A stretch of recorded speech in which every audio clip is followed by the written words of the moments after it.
Frost from Florida for 5 minutes. So this week, House Republicans have us voting on the REINS Act, a proposal they say will reform the rulemaking process and cut red tape, when the reality is that this is a plot to take power away from experts and put it in their own hands. And for those who don't know, this bill would mean that many agency rules couldn't advance without the approval from Congress, and that they are automatically vetoed after 10 weeks of inaction. That means members of the majority can kill regulation without even ever having voted on them forever. This is a power grab by Republican members of Congress with no experience in these specialized agency matters and allegiances to big and often unknown lobbyists. This would be a nightmare. And so let's look at what rules and regulations House Republicans have tried and thankfully failed in trying to reverse under the current process. Mr. White, are you familiar with the EPA's rule on heavy truck emissions?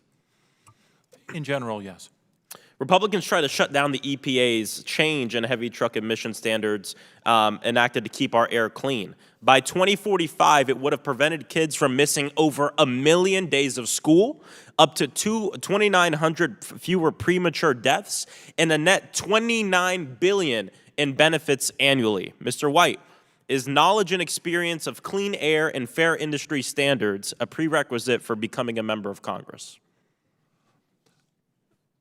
No, we trust the people to vote No, their own merits. it is not a prerequisite, unlike those involved in the rulemaking process at the EPA. Mr. White, are you familiar with the Department of Labor's prudence and loyalty in selecting plan investments and exercising shareholders' rights rule? No, not specifically. Mr. White, are the Republicans who held a vote to overturn this rule experts in securities, investments, and financial risk, or are they some of the same Republicans that voted to overturn rules that would have prevented our recent bank collapse? Well, I don't know which Republicans specifically voted for it. I know there is expertise in the agency. I also know there is expertise in the private sector and among state regulators and others. But beyond the specifics, I don't know much about that vote. Are you familiar with the ATF's rule to reclassify stabilizing braces?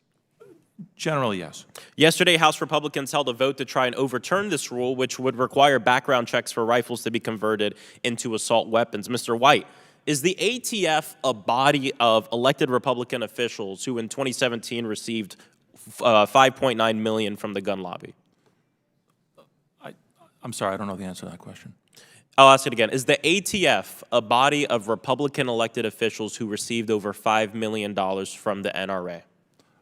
No, the They're ATF not. is The ATF is not. In fact, they're not beholden to the NRA, which is exactly why I trust them to make decisions that are not biased towards gun manufacturers and the gun lobby. Sir, may I just add Yes. one more sentence? Let me just say very briefly, I'm very concerned about gun violence in our cities and in our schools. And I know that the Supreme Court's rulings under the Second Amendment leave space for some reasonable regulation on this. I want to say also, it's important for a lot of these decisions to be made in the communities and the states where they are most familiar with both the context, the community, and the problems. And my concern with all of it being decided by one particular agency is that we lose a lot of expertise about the community itself. Okay, thank you, Mr. White. Are you aware that over 90% of Americans are for universal background checks? I did not know that, and I myself am Yes, for most background Americans, most checks. Republicans, most Democrats, and most NRA members are for it, yet it hasn't happened here. Pistol braces were used to make modified assault weapons in mass shootings in Boulder, Nashville, Colorado Springs, and Daytona. They need to be regulated as assault weapons. I also want to say we heard a lot about the theme of the founders. I reject the attempt to use the founders to justify this power grab.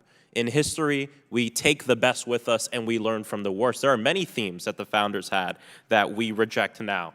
Women being able to vote, me being a slave. We take the best and we learn from the worst. As Mr. White has established, House Republicans' version of deregulation is simply a power grab. It's great for gun manufacturers, it's great for the oil and gas lobby, and it's bad for everyone else. And one other thing, my colleague was asking the question of examples where government has taken away rights that people had before, et cetera.